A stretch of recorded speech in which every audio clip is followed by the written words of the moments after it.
রাজ্য তো 5টার 5 মিশালিতে সরবেরিয়ার খবরই আমরা দেখাবো। সরবেরিয়ার ছবি দেখাবো, যে ছবি গতকাল আমরা দেখিয়েছিলাম। আজ সে ছবির বদল ঘটল। গতকাল সরবেরিয়ায় শেখ শাহজাহানের বাড়ির সামনে যে তাণ্ডবের ছবি দেখিয়েছিলাম, আজ সেখানে সুনসান, পুরো থমথমে এলাকা। কিন্তু গতকালের তাণ্ডবের ছবি আজও জলজল করছে। ওই দেখুন, এই ক্যামেরা নিউজ 18 বাংলার ক্যামেরা, ভেঙে ফেলা আছে বাড়ির উঠোনে। আপনাদের দেখেছিলাম না, আমাদের ভিডিও জার্নালিস্ট ক্যানিং হাসপাতালের বিছানায় শুয়ে বলছিলেন কি হয়েছিল, তার হাতে ছিল এই ক্যামেরা। ভাঙা বুম। গতকালে তাণ্ডবের ছবি স্পষ্ট আজও। সেখানে আজ দিনভর ঘুরে দেখলেন আমার প্রতিনিধি অভিজিৎ। অভিজিতের সঙ্গে একবার কথা বলবো। প্রথমে গতকালের কি কি চিহ্ন পেল অভিজিতের থেকে একটু জেনে নি। অভিজিৎ, ওই যে বিরাট বড় সাম্রাজ্য, প্রাসাদোপম বাড়ি, সেই সবের ছবি তো দেখবো, তবে তার আগে গতকাল তো আমরা তাণ্ডবের ছবি দেখেছি, সেই তাণ্ডবের কোন কোন চিহ্ন আজও গিয়ে তুমি দেখলে?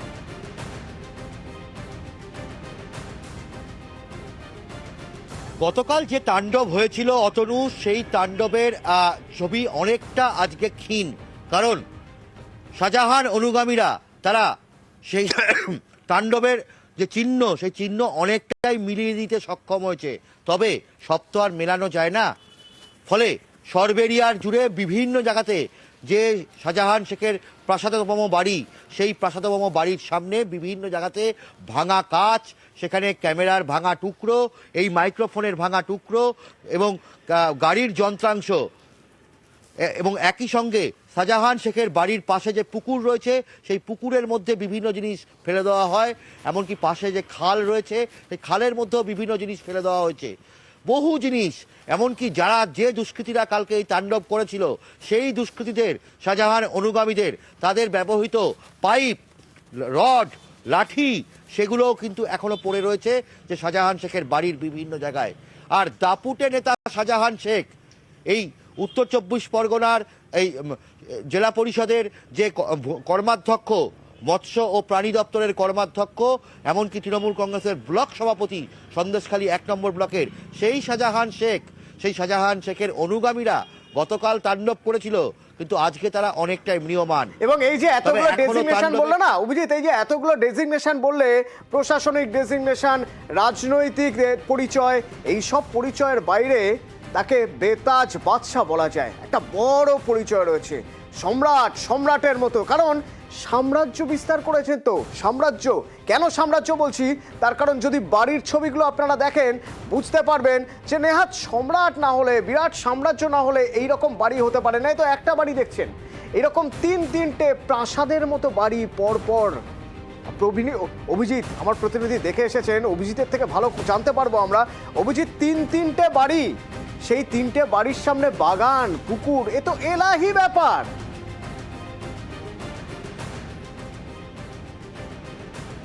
একদম সত্যি, এলাহি ব্যাপার বললেও কম বলা হয়। কারণ একজন সাধারণ জেলা পরিষদের কর্মাধ্যক্ষ, তার কি করে এত কোটি কোটি টাকার সম্পত্তি হয়? কিভাবে এইরকম এত বড় বড় বাড়ি হয়? কি ব্যবসা আছে, কি কাজ আছে তার? সত্যি সেটা প্রশ্ন।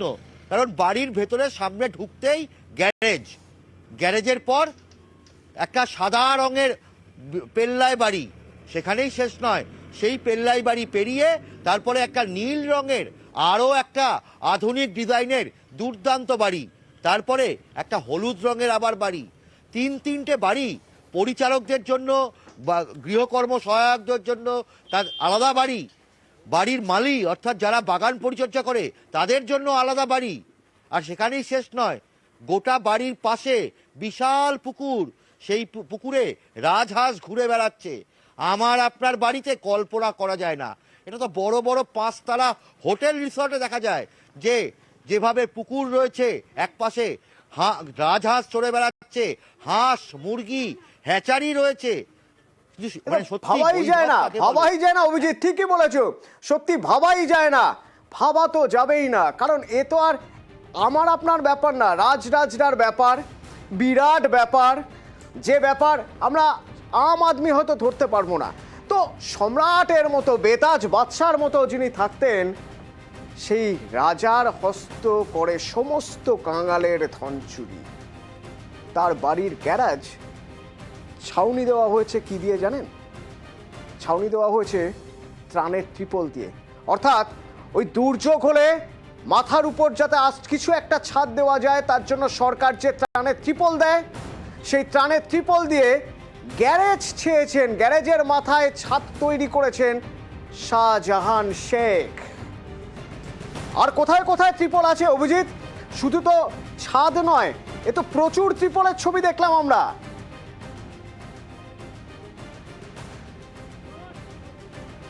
অতনু, এটাই সত্যি বাস্তব যে জেলা পরিষদের কর্মাধ্যক্ষ, যার এই ত্রিপল, যে এই সন্দেশখালী, ধামাখালী থেকে আরম্ভ এই এলাকাগুলোতে যেখানে প্রাকৃতিক বিপর্যয়, আয়লা আমফানের সময় গরিব মানুষ যারা মাথার উপরে ছাদ চলে গেছিল তাদের জন্য সরকার পাঠিয়েছিল যে ত্রিপল, দুর্যোগ মোকাবিলা দপ্তরে দেওয়া যে ত্রিপল, যে ছাউনি, সেই ছাউনি আদৌ কি সেই গরিব মানুষরা পেয়েছে? না, পায়নি। কারণ সেই কারণেই শাহজাহান শেখের মতন কোটিপতির বাড়ির গ্যারেজ, সেই গ্যারেজের ছাউনি হয়েছে এই সরকারি ত্রিপল দিয়ে। আর সেখানেই শেষ নয়, বাড়ির বাগানে ডাঁই করে একের পর এক ত্রিপল, প্লাস্টিকের ছাউনি রাখা আছে। কেন? যে মানুষগুলো আয়লা আমফানে গৃহহীন হয়েছিল, যাদের মাথার ছাদ উড়ে গেছিল, তারা এখনো মাথার ছাদ পায়নি। তারা হয়তো এখনো ঝড়ে জলে একই রকম ভাবে থাকে, খোলা আকাশের নিচে। আর এই কোটিপতি নেতাদের, তাদের পকেট ভারী হচ্ছে। এত টাকা, তারপরেও লোভ হয়, সামাল দেওয়া যায়নি। সরকারি ত্রাণের যে রিলিফের যে ত্রিপল, যে প্লাস্টিক, সেই প্লাস্টিকও বাড়িতে চলে এসেছে। ডাই করে ব্যবহার করা যায়। আসলে কোথাও যেন অভিজিৎ, সরকারের সম্পত্তি মানেই আমার সম্পত্তি, এটা ভাবা অভ্যেস হয়ে গিয়েছিল শাহজাহানের। কেন এ কথা বলছি তার আরো অনেকগুলো কারণ আছে, আরো অনেক ছবি আপনাদের দেখাবো, তাহলে বুঝতে পারবেন। আর সেই জন্যই নট ফর সেল, সরকারের দেওয়া দুর্গতদের জন্য যে ত্রিপল, সেই ত্রিপল সরকারি জায়গায় থাকার কথা। তো যেগুলো দরকার পড়েনি, ধরে নিলাম দরকার পড়েনি, সেগুলো তো থাকার কথা সরকারি ভবনে, বিডিওর কাছে থাকার কথা, সরকারি দপ্তরে থাকার কথা। তার বাড়িতে কেন? তার অফিসে থাকলেও তো না হয় মানা যেত। জেলা কর্মাধ্যক্ষের বাড়িতে রয়েছে ডাঁই করে রাখা। তো যিনি এরকম বেতাজ বাদশা, তার সোর্স অফ ইনকাম কি একটু করে দেখাই আপনাদের। দুটো ইট ভাটার ছবি দেখাই, দেখুন শাহজাহানের ইট ভাটা। এই দুটো ইট ভাটা কোথায় অভিজিতের কাছ থেকে জানি। অভিজিৎ, এই দুটো যে ইট ভাটা, এই দুটো ইট ভাটা কোথায়, কার নামে ইট ভাটা?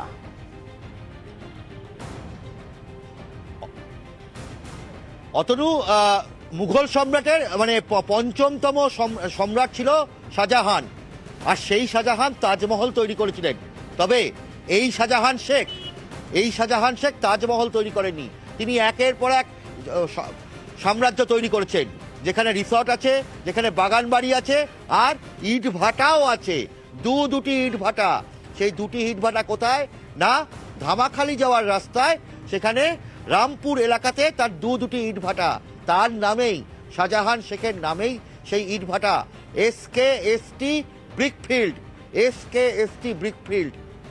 প্রথমে একজন কর্মী, তাকে যখন জিজ্ঞাসা করা হয়, তিনি বলেন এই ইটভাটার মালিক কে তিনি জানেন না। তারপরে একজন সৎ কর্মী তো থাকেই, যারা অকুতভ হয়, সেই কর্মী বলে দেন যে হ্যাঁ, এটা তো শাহজাহান শেখের ইটভাটা। আরও একজন কর্মী, তিনিও বলেন হ্যাঁ, এটা তো শাহজাহান শেখেরই ইটভাটা।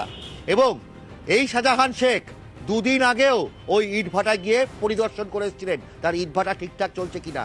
এখনো আজকেও ইটভাটার কাজ চলছে, কিন্তু সবাই একটা আতঙ্কিত। আর এখানেই শেষ নয়, লোকমুখে শোনা যায় বাংলাদেশে নাকি এই শাহজাহান শেখের তার শ্বশুরের নামে 3টি ইটভাটা, 2টি চালের মিল, রাইস মিল, 3টি কসাইখানা রয়েছে। কত সম্পত্তি ভাবুন, কি করে হয় অভিজিৎ? তার সম্পর্কে ক্যামেরার সামনে কেউ মুখ খুলবেন কোন সাহসে? অভিজিৎ ধন্যবাদ। ক্যামেরার সামনে কেউ মুখ খুলতে তো ভয় পাবেন, তবে তাও কেউ আছেন যারা বলেই ফেলেন, যেমন ওই ইটভাটার কর্মীরা। বলছি, এটা কার ইটভাটা? হ্যাঁ, শাহজাহানের বাবুর ইটভাটা। কটা ইটভাটা? দুটো ইটভাটা। শাহজাহান বাবু কোথায় আছে? ना নেই। কবে এসছে লাস্ট? वो आज के आसे नहीं, परसों से दिन नहीं आसे। কবে? পরশু দিন এসেছিল। হ্যাঁ, आज 2 दिन हो गया नहीं आए। এই ইটভাটাটা কটা ইটভাটা শাহজাহান বাবুর? হ্যাঁ, दो जगह से দুটো ইটভাটা। हाँ। এই দুটো ইটভাটা কার? এই দুটো ইটভাটা সাজানো বাবু। শাহজাহান বাবু। কতদিন ধরে আছে? তা স্যার বলতে পারবো না। আচ্ছা, কেমন আমাদের বাড়িতেও পারে, আমার ভালো লোকে, খুবই ভালো, আমাদের জনগণের যা পরিষেবা দেয় খুবই ভালো দেয়। সময় পেরিয়ে যাচ্ছে, অথচ এত সম্পত্তি, এত বৈভব, এত প্রতিপত্তি, সেই সম্পত্তির হিসেব দেখাতে এখনো অনেক সময় লেগে যাবে। আরো কিছু কিছু সম্পত্তির হদিস দেখাবো। শেখ শাহজাহানের, বেতাজ বাদশার সেই সম্পত্তির হদিস দেখতে গেলে একটু অপেক্ষা করতে হবে। বিরতির পর